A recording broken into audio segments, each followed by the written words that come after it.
But thank you for being here. Looking forward to getting to know you and what you are creating with Pick My Brain and everything that brought you to that point to create it. So thanks for coming. Thank you for sharing my story and other stories. It's a real privilege. Oh, yeah. Amazing. I'm grateful. What you, when you came in the door, you said this week has been quantum. Yeah. What has been quantum about this week? And to put it in context, you've been in the city for a few days meeting with incredible people, and you're building a huge endeavor, a huge company. And so I imagine everything that you do is with purpose and intention. And you aren't leaving at the end of the week kind of discouraged or less energy. You're kind of flying. So what did you learn this week, and what was quantum about it? I love that entry. So to set context, I came here to meet. So we're raising $3 million right now. It's go time. Our goal is to close it by December 15th. So I was coming here to meet with the CEO of a few funds after some due diligence calls. I came here to meet a friend that I met at a mission-based retreat to amplify his business and for his business to amplify mine. I came here to host my first Vancouver in-person Pick My Brain community experience. And in between all of that, the reason I said it was quantum is because I feel like when you're really operating and moving towards your vision and mission with clarity, you become a bit of a gravity ball. And a momentum ball. And like they talk about startup founders bending time to their will. And I think this is what it means, is like when you are on and when you're moving towards that with such clarity, the world moves with you. And so I just felt like all the conversations I was having this week and the connections were just scaling and compounding in and of themselves. They were creating timelines for us that I could just see down and that were very values aligned. You know, once you're clear, your path becomes more clear, and the people that are clear with those values became a magnet to you, and it just starts happening. So it's happening. That's epic though, right? That's epic. And I get that, and I understand that. I've felt that a little bit. But again, like if you're at the end of the week and many long meetings, and you're leaving with energy and you're leaving with inspiration yourself. So what has it been to get that clarity though, right? Because isn't that one of the biggest things, to lock in the clarity and the vision and the focus? 100%. And then once you get that, things have kind of started rocketing. What was it? Do you feel the same way? And how did you do it? When did you get it? When did the clarity come? When did it come? And I think the clarity, it's kind of like peeling an onion, right? You get clear, and then you're like, oh, I need the next thing. I need to get a little bit clearer, right?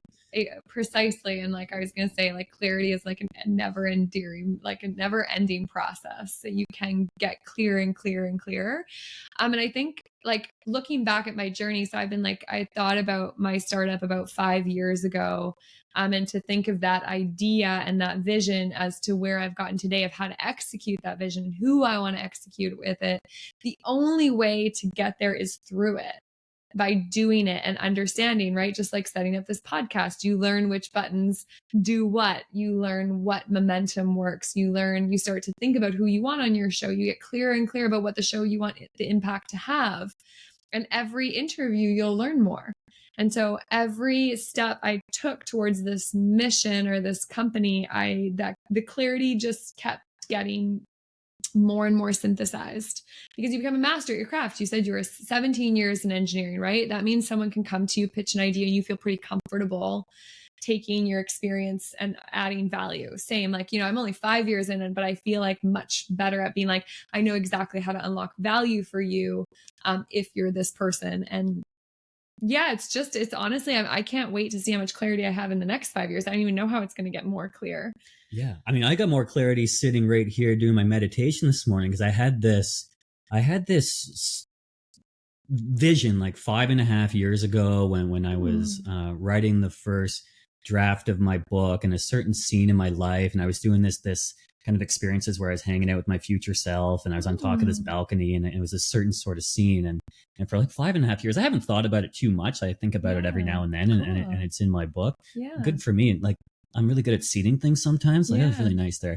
Anyways, but just this morning, I got a little bit more clarity about like who's there and what I'm doing and where it is. I'm like, oh, quite interesting. And now I've got that. It was kind of like it's kind of like you already know what is inside you and what you're capable of, and you get that next bit of clarity. And like, okay, now that I know that, that's going to happen sooner. It may not have ever happened if I didn't get that clarity. Yeah. But so it's interesting when and where it comes, but you just kind of keep the faith and move forward.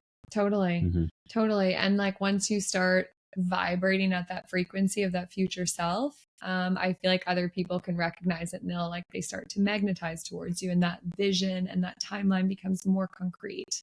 The more you step into it, the more you embody it, the more you sit in that future vision of your future self and feel it, then it just it really brings it. I don't know. And I want after this, I want to talk about the actual company and what you're doing. Yeah. But I just realized another reason, because you're asking me earlier why I started this, and I didn't really realize. Sometimes I do the things and I don't really know why. They just feel good. But I am like the people that are sitting in that chair and how they are vibrating, the things that they're doing, yourself included, right? Yeah. Like they are flying. Yeah. And so I am personally getting upgraded. Yes. Just sitting here in people's presence 100%. And absorbing them and what's going on. So kudos to whatever within me knew that. Totally. So that's one piece. But the other piece is like if we get the income and we get the homes and we get the achievement, we get the impact that we all, are manifesting, mm-hmm. we at a certain point have to we have to be able to receive that, and we have to think we're of value to live that and have that. Have you found that at all? 100%. I can only scale my company, my vision, and my valuation to what my mental capacity can hold. And so you have to upgrade as a person as fast as your company is scaling. Otherwise you can't hold it. So, I mean, startup comes with so much mental and personal and spiritual development, and crafting a vision that's bigger than yourself will come with that, because then you have to hold something that's bigger than yourself, and you just have to be ready to. So 100%. And every time I scale myself, my company does scale. And I know I can't scale my company faster than I can scale myself. And that was a big lesson. Wow. Yeah. You said that as perfectly as it needed to be said. So did you know that you didn't know that going into to doing a startup, right? No, I would never be able to articulate that. It makes sense now that I have it. Yeah. But I wouldn't have had the range to feel what that feels like. What does it feel like to have an executive team with this many people and this much money in your bank account? Like, you have to be ready to allocate and make use of those people and those funds as well. And if you don't, that won't hold. Yeah. So you learn it a little bit, just like when you start a sport, right? Do you feel comfortable on the court? Are you controlling the play? Are you ahead of the play, right? There's these progressions that you can go as an athlete, as an entrepreneur, as a human being. And you just start to, one day you're moving on the field in a way that you've never moved because something clicked in again. You're anticipating where the ball is going to be instead of listening to your coach and providing a framework that was taught to you. So you're starting to get vision. Maybe you have these before practice routines that help you optimize into your best performing self. Now you understand how to get yourself in flow. So all these things happen again through the act of execution and doing it. But just every once in a while you'll be like, "Ooh, I got another download. It feels different this time." Yeah. Someone had told me, I think it was about 2, maybe 3 years ago at a retreat or coaching something that I was at. And we're talking about money and abundance and all that. And, we want to make more money and do all this. And well, you need to hold space for $1 million a month. Yeah. Right. Yeah. And so that you can say that and contextually write that down, and it's in a book somewhere, and it doesn't really mean anything or go anywhere. Yeah. But, even recently, Kevin, who was sitting here, episode 2, he kind of put me on the spot, about where I want to be in a year. Yeah. And I didn't have a great answer for him, but now I got a great answer, and it's 5 different revenue streams. It's on a sticky note on the fridge, and it's got numbers beside it, numbers that are awesome. Yeah. Right. But it's, again, you got to feel, and when I see it, I look at it every day, multiple times a day, especially working from home. You go to the fridge every 4 minutes. Yeah, right. Totally. But I see these numbers and I'm like, possible. Yeah. Not only great numbers, but totally possible. I don't exactly know how, but I'm okay with that. I don't think you can know how. I think you have the eyes to identify the opportunity when it's in front of you if you're focused on what you want. And then you're like, oh, there's an opportunity put that number that I manifested into action, because you now have the eyes for it because you're conscious about it. Yeah, beautiful. So yeah, I really think goal setting, picking, like, for example, we just recently signed our biggest deal, and it actually started a year ago when I just had this idea of, like, I found out there was 85 million teachers in the world. Okay. And I was like, wow, that's really powerful. And I got this idea. I was like, oh, I wonder if I could give all those 85 million teachers access to Pick My Brain so that they could hypothetically browse and book and bring in anybody into the classroom via the click of a button. And my brain was like, that would change the future of education. You know, you'd give teachers access to a global perspective, global empathy. You'd give these kids access to that. And I was like, wow, that's a really big vision. I'm really in love with it. And I just started repeating it. I was like, okay, like, that doesn't seem so hard. Like, there's be a big Rolodex of people. Teachers roll in videos for the kids to watch. Surely they could be like, we're bringing in a NASA scientist from San Francisco. You guys get the floor for them questions, or we're bringing a YouTuber or whatever, right? The vision was really strong. And I was like, how am I going to do this? How am I going to, like, tactfully approach this? Do I partner? Do I start to go find out where teachers are? But I knew the vision. And then a year later, I got the opportunity to meet the CEO of a company called Junior Achievement. I don't know if you're familiar with them. They're one of the largest nonprofits. They have relationships in 110 countries with teachers and students, and their goal is to bring in entrepreneurial thinking into the classroom. And that's when I was like, oh my gosh, this is the partner I can do it with, because they've been around for 100 years. They have relationships with all these teachers. Their mission is to increase the perspective of students and add entrepreneurial thinking. Why don't I tell this woman my vision? So I told this woman my vision. She's like, immediately, I want you to come to Whistler. I want you to pitch this to my executive board next week. Oh my God. Okay, definitely. Go to that board, share the vision again. And they want to now we've signed a deal. So we're starting in 2 districts in Vancouver, giving these teachers access to bring in anybody into the classroom. And then the plan is to scale it across BC, Alberta, and across the provinces in Canada, then the US. And it's a path to that vision that I didn't know how it was going to materialize, but I identified the opportunity when it came because I had the vision for it. And it's so easy. Totally. So easy. You didn't I didn't have to do anything. You didn't have to do anything. Connect. You just had to wait for that door to open and go, yes, I'm going right through. Yes. Okay, let's talk about what Pick My Brain is. Sure. I'm going to turn the fire on. Is that okay? Oh yeah, please. Yeah, definitely. Cold. Oh yeah, please. Where did the and often when people say, hey, can I pick your brain? Yes. It's like, don't even talk to me. Totally. Go away. Totally. But this is completely different because you've monetized it, or you're monetizing for the people that are going to get their brain picked. So tell us about Pick My Brain. I'm going to hit the button over there, and you tell you. Okay. So, high level, Pick My Brain helps people buy, sell, and gift their knowledge in new ways. So the problem that we're solving, that we realized, very similar to what you just suggested with the Pick My Brain, there is no easy way to package, price, and sell and gift knowledge formally. There's no formalized system that allows us to have a conversation with anyone and pay for it, or list our brain and have everyone get access to us. So as someone who is super curious and obsessed with learning and obsessed with meeting people, and see the value in connecting with people and having conversations and sitting in their presence, I really, before Pick My Brain existed, would try to go out on LinkedIn and connect with people that I knew that would influentially change my life. But that was really hard. Right? You try to reach out to a stranger on LinkedIn, you don't know when they're going to DM you. It's kind of weird. You're unempowered because they're like higher, just like a really unjoyful process. I would even say on, like, when I was reaching out to people, listen, I've got a budget, like, I'm willing to pay for this, but that was weird back in the day because it's like, okay, this random person on LinkedIn is saying they're going to send me an e-transfer. That's weird. So anyways, really hard system already. At the same time, I was watching someone like my mom, who is a really successful entrepreneur, retire. And she wanted to share her knowledge and she didn't know how. And I was like, well, what do you mean you don't know how?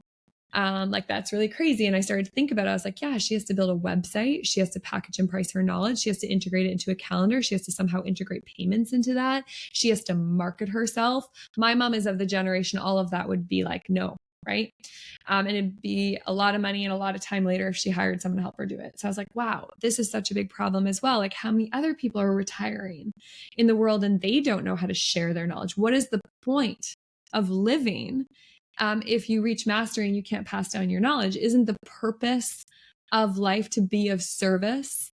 And so if people like my mom can't, I'm assuming other people can't. And I remember Googling one night, like how many people retire in the US alone. And I was like, my guess is like 90% of these aren't plugging their knowledge back into the system. What a waste. So anyways, I just wanted to solve that problem. I was like, this makes no sense. And my background, I'm an investment banker turned economist, turned the CEO of Pick My Brain. So my brain is wired to monetize things anyway as an economist. And I was specifically trained in my career to monetize the unquantifiable benefits. So how much is an ecosystem worth? How much is a tree worth? How much is giving someone who doesn't have access to dental benefits or health benefits worth? So I really loved monetizing these things that had like quantitative and qualitative values. And I had the modeling to be able to do it. So when I thought about Pick My Brain, loop back, I was like, okay, how do you package and price and sell knowledge? Right? That's a different thing to model. But I really was like, I had this big download. I was like, no, this is the new economy. Like, I think the knowledge economy is next. The transformation economy is next. The experience economy is here. So we're going to have to figure it out. And when we do, I believe that knowledge commerce will be the next e-commerce. And again, I was an environmental economist through and through, and I believe that we need to stop buying stuff, right? Environmentally, we have to start buying stuff, which is e-commerce, and we have to shift and find a new placement, a new category to buy and sell, because that's what keeps the economy going and us active and us pursuing. So I was like, no, knowledge commerce makes sense. And so, yeah, I just like broke it down. I was like, well, let's like think Airbnb was one of my biggest influencers. I was a huge couch surfer at the time, and I like loved staying on people's couches and having people stay on my couches. And I probably have like had about like 100 people stay on my couch or me stay on there. So I was like a super user. But none of my friends would use this platform. And it was because it was free. They thought it was weird. Right? They're like, what do you mean it's free? Like, that's going to be dangerous. I'm like, it's never dangerous. But I was like, yeah, as an economist, that makes sense. Someone should come monetize this. And I was such a good couch surfing host. I was like, it'd be really nice to be paid for it, because I like gave my time and energy and effort so deeply to people, which always paid back, but it would be cool. I like had the idea. So as we know, of course, Airbnb comes along, creates a platform, a marketplace. So as an economist, a peer-to-peer marketplace is like a holy grail of value transfer. And they monetize this shared asset, this room in your house, which means they created a new category. And I was like one of the first 1,000 users of Airbnb. And I was just like, my brain was like, this is going to fly. This is going to be huge. I need to understand this. This is going to create more environmental impact than any other thing I've worked on. And so I remember looking up, okay, who created this thing? And it was 3 founders, Brian, Joe, and I always forget the third guy's name, but they created this platform, and they were my age. They were just designers. There's these kids that created this marketplace. And I was like, that's it. That was all I needed to know, that I had to leave my job, because my job was not going to have as much impact. The policy world was like, I could talk about that forever, but like policy can get dismantled by government. It's super slow. I just feel like it's like banging your head against a wall in terms of progress. But these guys created a platform just on their own whim. So I'm like, I'm shifting over to tech. I'm going over here. And so I quit my job at the time very quickly and told my CEO at the time, who I definitely believed in his mission, but I was like, I need to go into tech. I'm really feeling like this is just so much value here. And so I quit my job and I gave myself a year on, I called it. And I was like, well, I went to university for 7 years to get my master's in economics. What if I made up my own university for a year and just designed what I needed to learn to make the transition from economist to tech?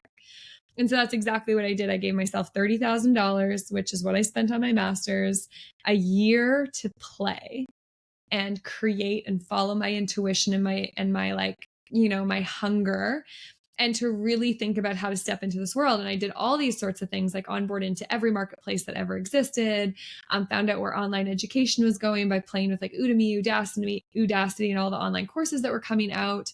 I drove across Canada and reconnected with all my economist friends because I wanted to see where they were going. And I just listened and read and did all these things. And it was on that journey that I was like, really discovered the power. I'm like, this is the most amazing way to live. I'm learning so much. And each conversation was adjusting my path. So again, that confirmation is coming through. And anyways, 8 months into that journey, the full vision came, and I was like, I need to pursue this. And so when I had that vision, I was like, okay, well, as an economist or as an entrepreneur, I got to validate it. How do I validate this? Is society ready to pay for knowledge? Will they pay for knowledge? Because they're very good at paying for things because they can touch it. I don't know if they'll buy it. Let's try.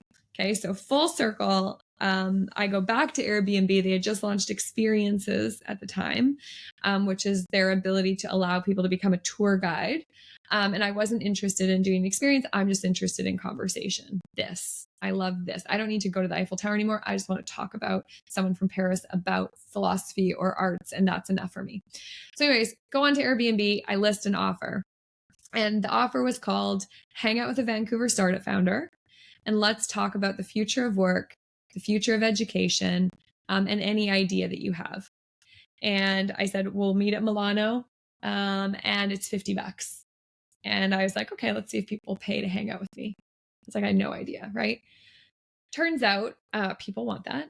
I got booked 60 times within 3 months from people outside of Vancouver, people inside of Vancouver. I was going for coffee and conversations every other day. And it wasn't the $3,000 that I made from the coffee and conversations. I always say this. It was the compounding value of what all those conversations unlocked, and that offer became a magnet of every single experience I hosted was a 10 out of 10 for me, because the offer attracted people who wanted to have a conversation with a startup founder about the things I was most passionate about. So I actually learned that in crafting an offer, not only can I attract revenue, but I can attract the exact person that matches my vibration and interests and curiosities to have an amplified experience. And those amplified experiences turned into compounding returns, which are still giving me a return today. That was 5 years ago. The first person that booked me ended up becoming my first employee 2 years later. The second person that booked me ended up writing my first $50,000 check, wanted to invest right away. The third person that booked me, I fell in love with, found my twin flame.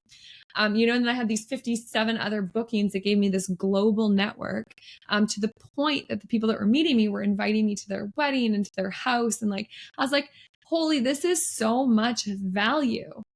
And I probably, looking back, should have just gone with the coffee and conversation full on. Cause I really think globally, imagine if you could go for coffee and conversation with anyone, anytime for $50, how much you could learn, how much community would be created. I think Vancouver could launch that in and of itself, and it would do a lot of good things for the city. And I'd love to talk to you about that now that you're doing this podcast. But I also learned that if I can do that with a coffee and conversation, how else can I package, price, and sell my knowledge? And I started to also understand smart programmable contracts, Ethereum and Bitcoin, and building these contracts that make it super easy for me to build a revenue stream like the coffee and conversation. And I just started sketching out, pick my brain with these smart programmable contracts, all these different ways I could sell my knowledge. And I started playing with selling my knowledge. And it was so fun. And I did that until I hit $120,000 in sales. And I was like, okay, I think I understand how to sell my knowledge. And then I started teaching other people how to do it. And then they started teaching people. And now we have 10,000 people on our platform from 88 countries using it to package, price, and sell their knowledge.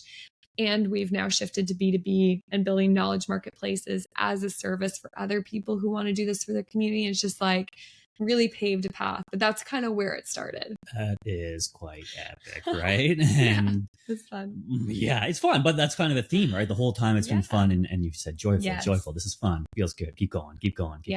But mom, dad, if you're listening, so you can go as you're listening, right? And you go on to pickmybrain.com. .world. Yeah. Google Pick My Brain, it'll come up. But you'll see humans on there, and they have profiles. Yeah. And so whether you're retired or in your 70s or younger and you've done things, right? We all have knowledge. We've all done stuff. And I have a profile in there as well. And, I've done things that people perhaps want to learn about. So it's quite easy. You go on there, you fill it out, you put in who you are and put a photo and your bio. And you got to, interact with the community to be seen. But you can set your price and people will pay you X dollars an hour to hear your story, and you can teach them. So, if you're retired and you do a few of these per week, or maybe one a day or whatever it is, you'll get some, good money, but also you get to community, right? You get to help, right? And that's the rewarding and the fulfilling part. Totally. And we ask all of our brains to gift 10 hours a year and then monetize beyond that. And we also get you to think outside of the hourly as well. So for example, like if you're retired and maybe you want to formalize mentorship, my recommendation would be to gift as many 30 to 60-minute sessions as you can to help as many people as you can. And then offer, if anyone wants like a year's worth of mentorship or 3 or 6, 12 months, to package a higher level ticket offer. So it's like there's different models to fulfill your purpose and your vision based on where you're at in life.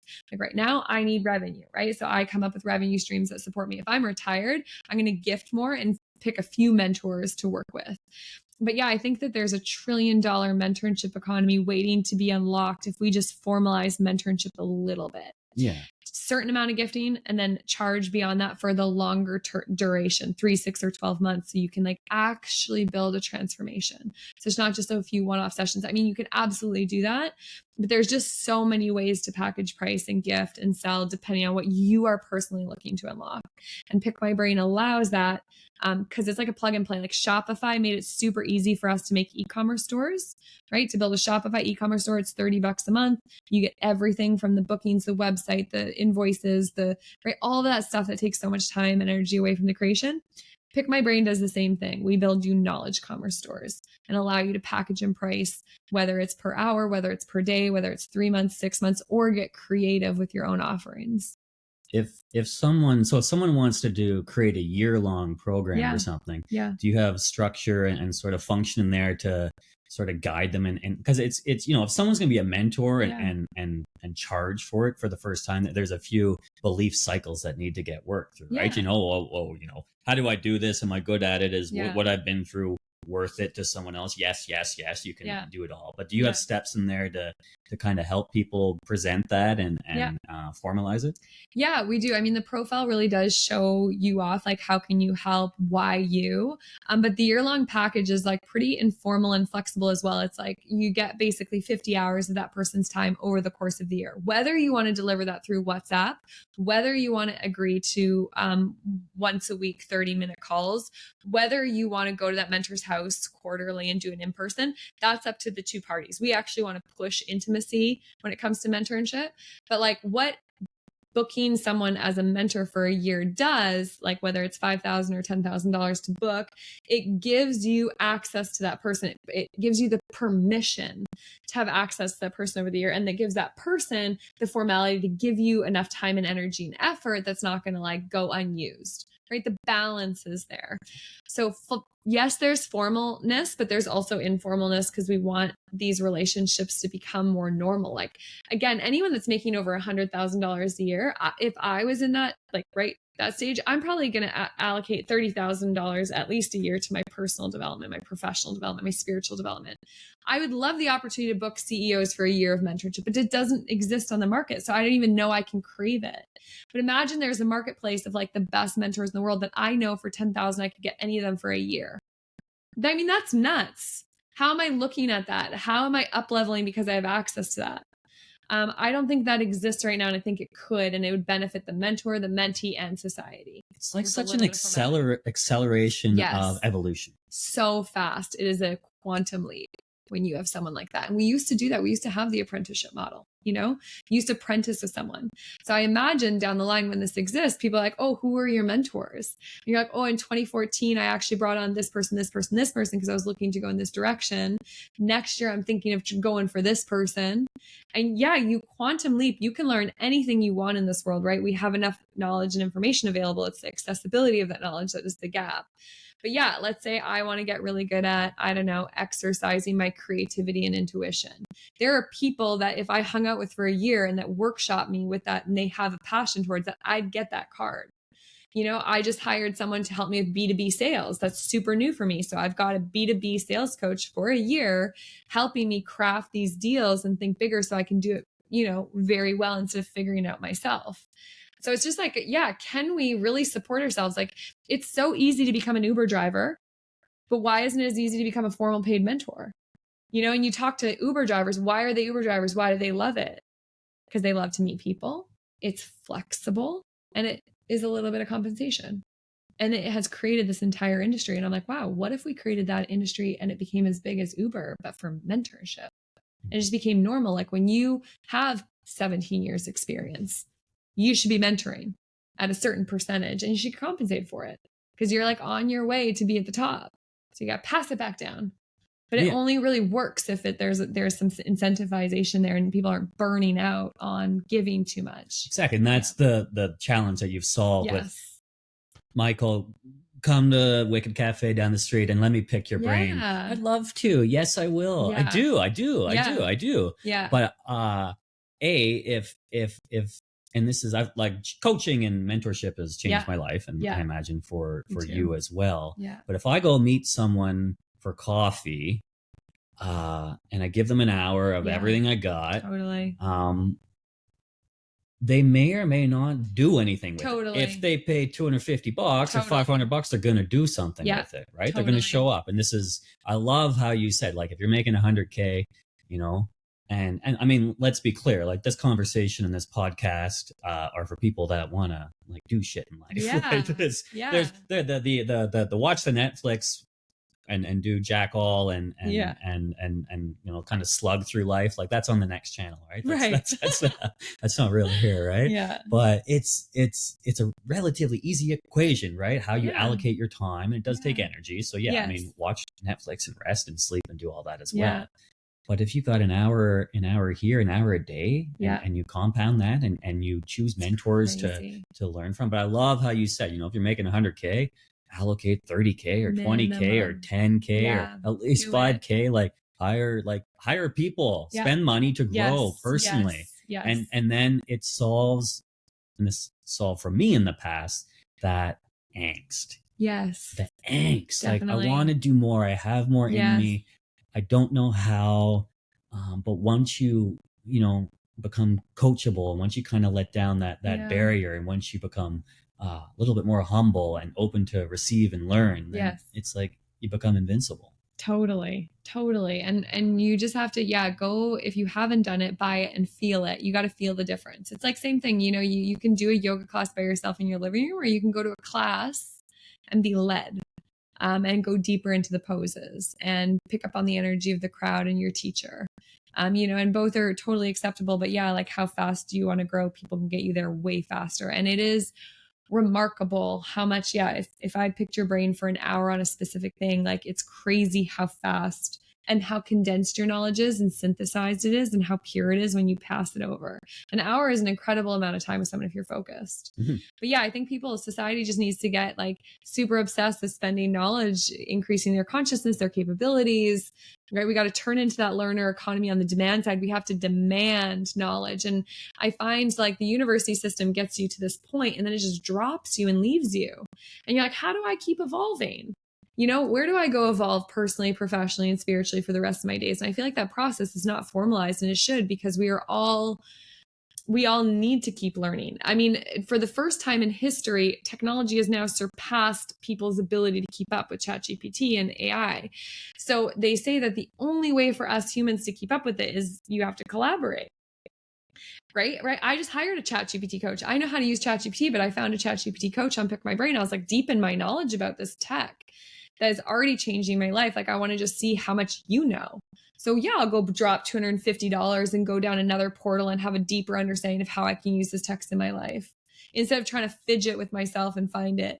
You know, I'm just going straight to the source now and just paying for it because it's so much faster. But you can do this on your platform. Like if someone is listening to this podcast and they're like, I want to know more about AI, or I want to know more about acting, or I want to know more about podcasting. You go on Pick My Brain, you search this, and you come up with humans, and you read their profile, and you can book them, and you talk to them, and you know, you schedule something. So now you're committed. It's a little scary, but it's going to happen. But otherwise, this is like, you know, something that people have perhaps been struggling with on their own, or thinking about doing something.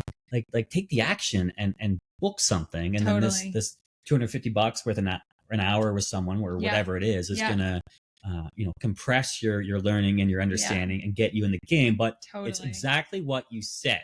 It's the feeling. It is. It's the feeling, and we don't like I never recognized what that angst was all about. It was like that. It was that stagnant, right? And it's like I graduated. I got my master's. I came out here, got a job. Had the place, had the relationship. And I was just dead, right? Because that was it. Wasn't growing.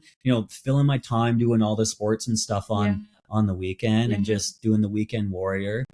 And then getting back to the desk on Monday. Like the idea was to go so hard on the weekend and do Mount Baker on Saturday, and then Whistler on Sunday. I know, so right. And then Tofino on Tuesday or something, which is great. Like I'm going to Tofino in a week. I'm stoked. It'll be a very slower pace. But the idea was to be just so fried by Monday, like my legs completely toast, that I wouldn't mind sitting there until the next weekend. Right. But it was that underlying, like, you're kind of killing time, right? You're not growing. Interesting. And I think everyone comes to that conclusion at some point, right? And it's really, you got to go beyond that conclusion. Otherwise, I think that is like that you said, like complacency or stale or not growing, that leads to this angst and this depression and this like comforted nervous system. But then, what do you do with it? And again, if we all knew that there was a marketplace as big as Amazon, but there was just mentors on there that you could go anytime to learn anything you want with someone who is going to give you that energy instead of just taking an online course. Does angst exist anymore? Or do we just become an economy that just like constantly teaches each other and, knows how to do that? So I think it's so good. I think, how do you speed up when someone finds themselves in that lull to give them the path to learning something that teaches them that they can do that forever, right? Because you just got to do it once. Once you get coaching once, you're like, holy hell, I didn't know how many chapters there were for me to even dive into. Like you think you're good, and then you take coaching and you're like, oh, humbled. There's about 9 more levels for me to go deeper in this topic I didn't even know. And you can do that in anything. I just hired a chocolatier to come to one of these retreats I posted, and I like learned more about chocolate and the supply chain and climate change and, Nicaragua in like an hour that I like didn't know I wanted to know, which led me to watching a documentary on the war of chocolate, which led me to talking to someone that, which led to. So it's like, be interesting, learn. And it also continuously opens these doors in these ways that you wouldn't even articulate. Yes, I have knowledge about that, but it actually ended up leading to this weird thing over here that I didn't even anticipate, because I have that person's energy, their story, and their insights in me. And I don't know about you guys, but like the pursuit of life to me is like to push myself to the edge of what I can experience, to learn as much as I can while I'm here, and to learn as much as I can about myself while I'm here. So the only way to learn about myself is like through the art of meeting others, right? Because you're constantly mirroring and finding your experiences. So you got to have a ton of collisions. And sometimes we forget that and we get stuck, or we get comfortable in our friends and our family and our own community. But you got to go outside of that to get the other growth. And we're just making that path much easier to do it and more fun. It's kind of like a sneaky personal development thing you're doing right now. It's not actually that sneaky. It's right. It's not advertised as that, and it's not the draw, but it's people must get so much out of it. They do. Like you've streamlined mentorship, and mentorship we know is great for the mentor and the mentee and society. Win-win-win. So is it an element of getting up off the couch? People have like, everyone has dreams, right? But some are kind of stuck between the couch cushions or whatever it is. Taking action towards like booking the call and like or becoming a mentor yourself, filling out your form and taking those steps. But it's like, you gotta, like, step one is like to kind of get real with yourself and commit and go, I am kind of slugging through life. Maybe I'm a freaking expert in motorcycles or something, right? Maybe I actually, and you have to kind of own that information too. Do. And you have to kind of appreciate that you got a lot in you. There's books and there's movies and all that stuff, and maybe it's the same information, but perhaps you share it in a certain way. So maybe you're sitting at home and you have all this spare time. Maybe you're a single dude in Victoria or something, and like, why would someone want to share that knowledge? Like, what's that kind of first step? Like, why go through the hassle of putting that out there and putting yourself out there and helping someone else? Like, the answer that we kind of know is like, it's so rewarding and fulfilling to connect with others and pass on your information, and to be able to articulate what you know and say. Yes. Really helps you learn it in a certain way. Definitely. But like, you gotta get off your butt, right? You gotta commit. You gotta, I guess you gotta kind of understand that there's a possible different feeling accessible through this, not just platform, but kind of way of life.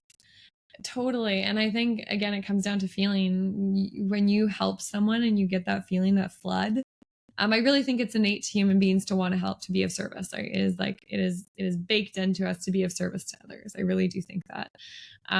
But yeah, what makes someone motivated to share? Well, I'm going to play with human behavior. I'm like, okay, I'll play into the ego.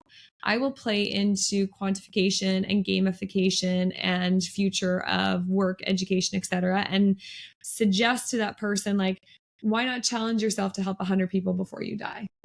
What if we challenge the world's smartest people to help 100 people before they die? And they have to get stats to do it, to prove it. Because sometimes I meet mentors that tell me that they've mentored hundreds of students. And I'm like, you have no proof, which is like so sad to me, because that's like Olympic level duty. Pick My Brain tracks how many sessions you've had. It also asks everyone that has a session with you, how was it, and collects reviews. And in doing so, I think shows off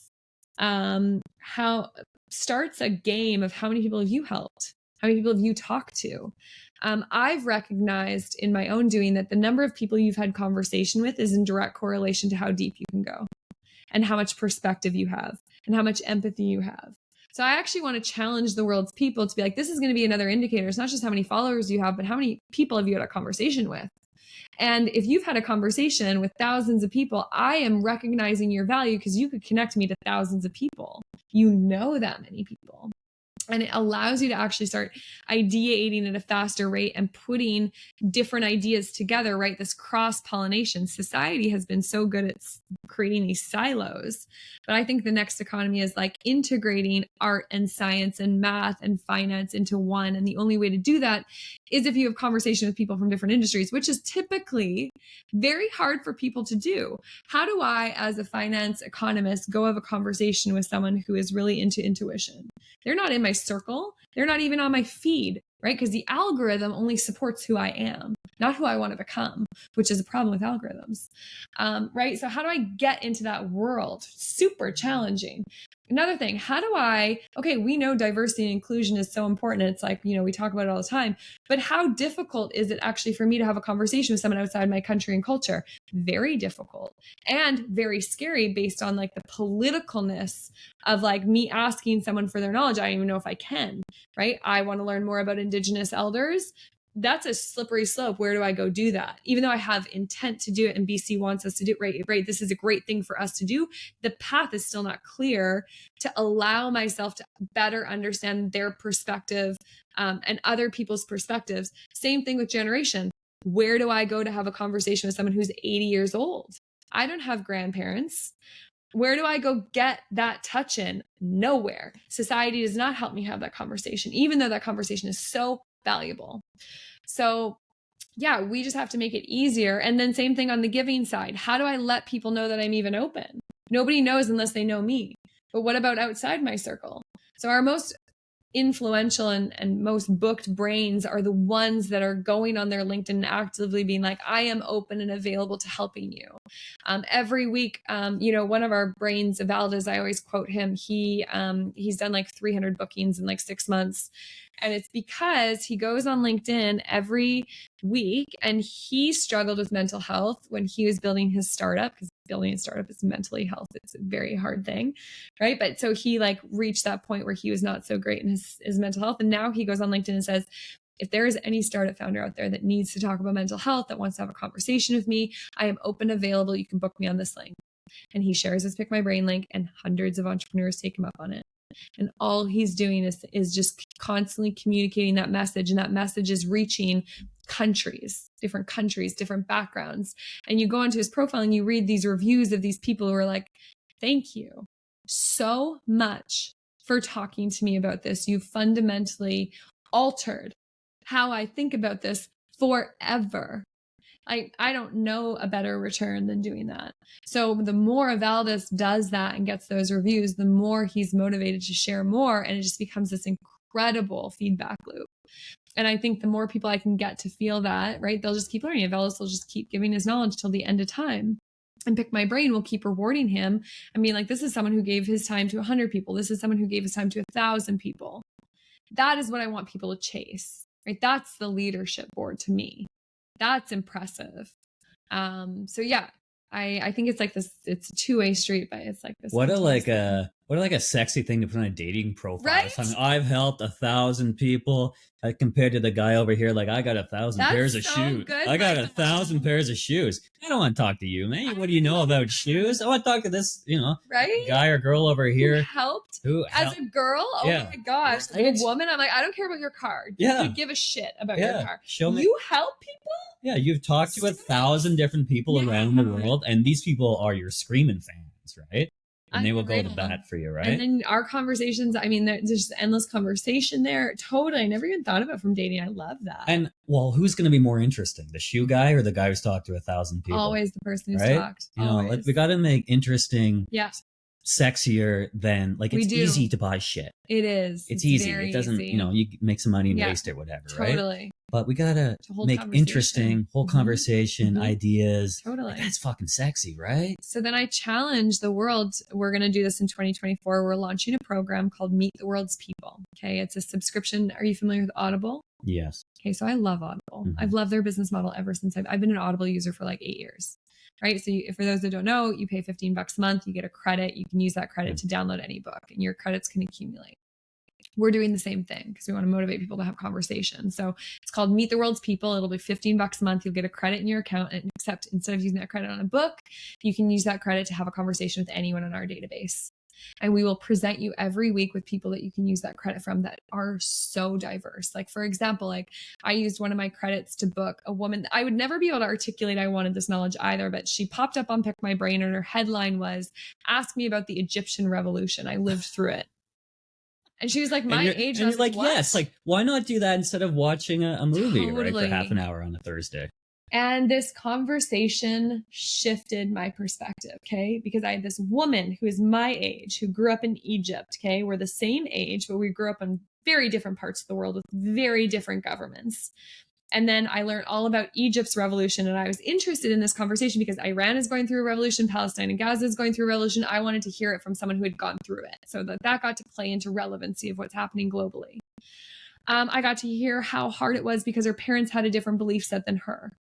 I got to hear that the nation came together and almost pushed it, but then it turned back, after the edge. I got to hear like her personal journey on this, and I can't even articulate what I learned, but I walked away feeling closer as a human being to her, that how much we had in common, even though we were miles apart, what it would mean to risk my life for my values. She said, "Max, I never thought I'd have to risk my life to fight for my values." Like, I feel like the Western worlds think that's just normal for us. It's not. I'm still a fucking human being. I'm a 30-year-old woman that's in university now. I have to go fight for my values because I fundamentally do not agree. And I was like, oh my gosh, like even just sitting in her story, I was imagining my life if I had to do that. And so then this like empathy connection started happening. And then I flew to Dubai a couple months ago and got to meet her in person 3 years later, at this and have another conversation. Like, I don't know how to articulate what value I got of that, but it's tons. I used another credit to book this kid from Morocco. He was 18 and he was into blockchain from Morocco. I was like, I just want to ask this kid questions. There's no pursuit, but it was fascinating. And I was at my high energy vibration talking to this kid and learning about him from Morocco and why he denoted, he didn't want to be religious. He went into Bitcoin. It's totally against what his family says. And I just was like connecting with this kid, which gave me an insight into that. And at the same time, I can use a credit to go, there's just, so my belief and my vision and what I would like to offer the world is like a very easy opportunity. Do you want to meet people from more countries? Do you want to have more fascinating conversations? Do you want permission to do so? Join Meet the World's People. We will make it so easy for you to do it. And in doing it, you'll get better and better and better. And the better you get, the higher brains we'll unlock for you to access, because you don't get to start at the top. You got to be able to have really good conversation to work your way up there. But things will start happening in your life, like different travel destinations. You'll be introduced to different podcasts that wouldn't have come across your radar. You'll listen to documentaries. You'll say words that are different in your next conversation, which will lead to something. You might go visit this person. They might turn into a business lead, but that's the thing. I'm like, just go have conversations and you will unlock opportunity. So we're just trying to make that so easy for people to subscribe to. So I just think that I want the world to at least commit to having 10 conversations with strangers every year. That's it. That will change your life. That will change the world. That will change society. It'll increase our relationships with one another. So yeah, that's like my main push in 2024. Yeah, it's amazing. And it's hard to meet people, new people, especially if you're older, but even if you're younger, like all over the place, even Vancouver, right? Totally. And if we can do it from the things that we're parked in front of all the time, and then eventually go and meet the people in person, it's perfect. But what you're talking about is really like a deeper life, right? A deeper life, right? A richer, fuller life through the connection with the people and sharing information and doing everything like that. I'm gonna go grab my phone, check what time it is. But how do people like how do we sign up and get on board for this for next year? Best way to stay in touch is to actually just jump on to www.pickmybrain.world and start a profile. And if you start a profile, that just means that you either want to meet people or share your knowledge, and you can go deeper down those channels. But at least when you're on there, we can invite you to our events, make recommendations, and when Meet the World's People program gets launched in a couple weeks, you can jump on board. But I just say, like, go book a brain on the platform, find someone. There's like thousands of people on there that are so fascinating. Make it your goal just to say, at the end of the week, I'm going to book at least one person based on my curiosity, based on what I'm just gravitated towards naturally. Just let yourself choose, whether it's on their face, whether it's their title, whether it's something they said in their profile. Book a conversation. Allow yourself to feel this experience. So I usually, go book. And then if you really enjoyed it and you want to go further and you want to be available to be booked, then take your time and build a Pick My Brain profile. And that takes some time because you have to express who you are, what you know a lot about, who you want to be of service to. Our team can help you do that. And that's like another level. And then once a month, we actually invite everyone in our community to these incredible global knowledge exchanges where we, invite everyone on Pick My Brain to come to this Zoom session. It's an hour. No Zoom sessions are the same. And basically what we do with a bunch of people on a call is we just do 3 breakout sessions. So you get plunked in a room with different amount of people with a different question.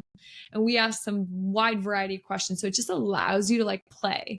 So come to our events if you're scared to do it one-on-one. If you want to go do it one-on-one deeper, just go challenge yourself to have one conversation and see how far you can go.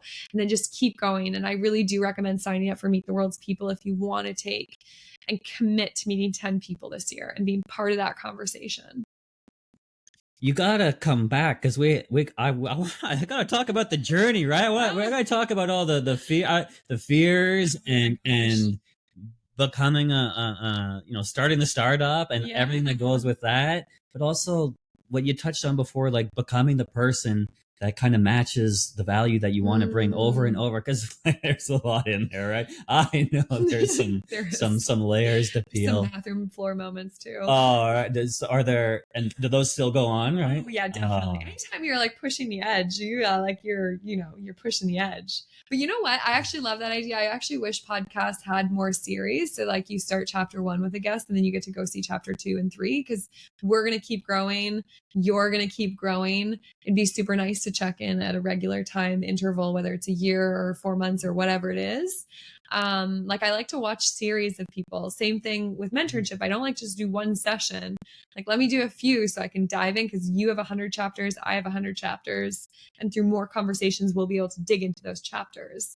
But yeah. Damn it, we need like 4 more hours, because I was like expanding and growing and I love it. And like I got dark chocolate in the fridge, so if we got dark chocolate, we can go for hours and hours, right? That's so true. Well, we'll come back at least in the spring or something, because it's a check-in, right? I'm like, well, Maxine is gonna be there in that many years and here going forward, but it's not going to be a straight line. Nope, never. Neither for me. But all right, so then unfortunately, last question, right? Because we got to wrap.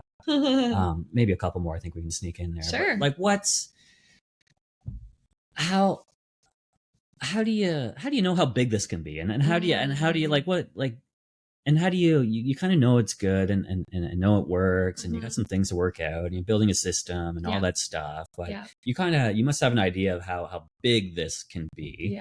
And that's exciting, and that's scary, and you probably have had some not sad tears with that, but like with realization that holy shit, right? Yeah, totally. So what has that process been like? Like, it's one thing to say I want $1 billion company, and if you got 1 million people on your platform, eventually you're at 10,000 now. All right, so add 2 zeros, no biggie. Totally. Right? Oh no, we're well on track. Yeah. So when you got 1 million people, and if you put a value beside each of them, it's $1 billion company. So what, like, that's easy to say, but now that the foundation is there, it's easy to become. So what is that? That's pretty impressive. Like, what does that mean to you? Like how big the vision. So it's interesting. I think dreaming big is very important. And again, going down the track, like my dream didn't start this big. I kept evolving it and seeing what I could do with the power of like building marketplaces and making it easy for people to buy, sell, and share knowledge and connect with anyone. And then you read books. Like the last leadership book I read was actually the Sheikh from Dubai. And he has this book called Leadership Principles. And Dubai is known for the world's best city in a lot of things. Like they have the world's tallest building. They have the world's best airport. They have the world's biggest man-made island. They have and so I read this book of this guy who's like created this and changed Dubai overnight and dreamed so big. And so like even just downloading his knowledge into my brain made me think bigger. Knowing Amazon exists, and Amazon is the largest marketplace in the world. So I often say, I want to build the largest marketplace in the world, but there's no products on mine. I think knowledge is the new thing. So why don't I build a marketplace as big as Amazon? And then I go look at how much Amazon brings in and I work it backwards, and it doesn't become so infeasible. I watched Airbnb. I was one of the first 1,000 users of Airbnb, and now they are massive, $60 billion organization. They scaled that way. And so I saw how they did it and worked it backwards. I'm like, that's not so inconceivable either. I'm not as much as into like the valuation chasing as I am into like, I want 196 countries represented. I would like to facilitate at minimum 10 million conversations between the world's people every single year. And in doing so, I'd actually like to put $1 billion of commerce into people's pockets. Because I've seen the numbers. So, and then when you walk towards it, like I didn't know that I could write these deals like I did with this one I was telling you about, this junior achievement deal. That's one deal that potentially unlocks 110 countries for me and already taps into a network that they took 100 years to create. So then when I signed that deal, I had more visions of being like, wow, I know exactly the organizations I want to partner with now that get me there even faster.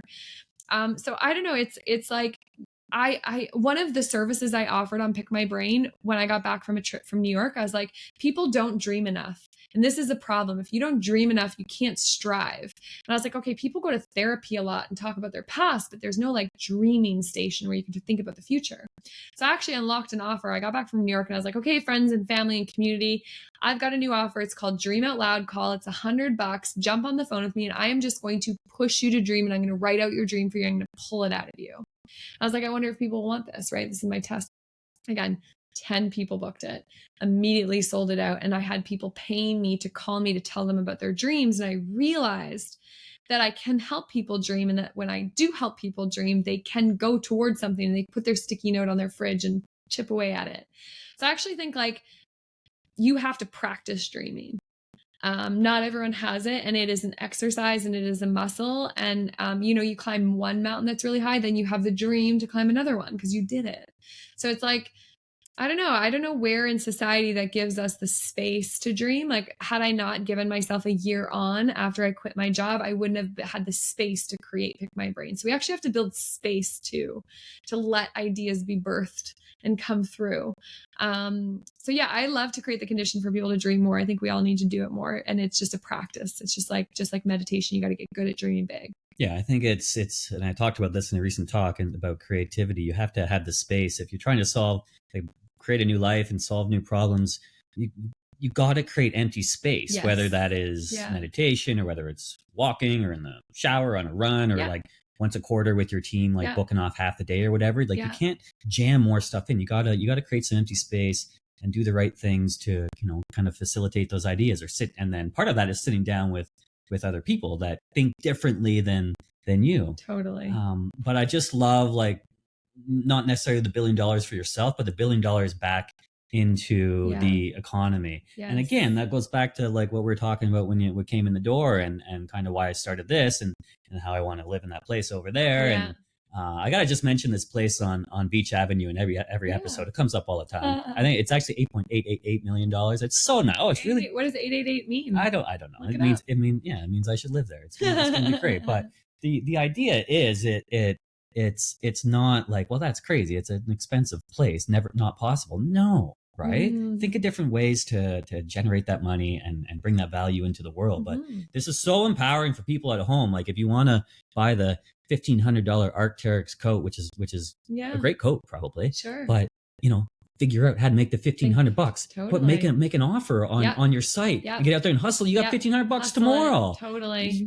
Skip the TV for the night, right? Totally. Skip a hockey game. Our Canucks are doing a little better. I don't care. I'm a Leafs fan, but like take a night off. Like make $1,500. Like hustle a bit. It's all right there, and you're facilitating this. So, thank you. Yeah. Yeah. Right. You have a call. We gotta wrap. But yeah, this is. I get so much out of this. Me too. So we will have to do it again. Incredible what you're doing. Thank you. Pick my brain.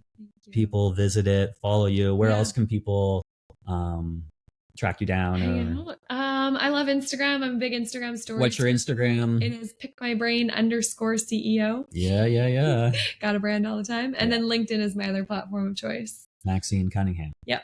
Right. Thank you. Yeah. Thank you. Awesome. Let's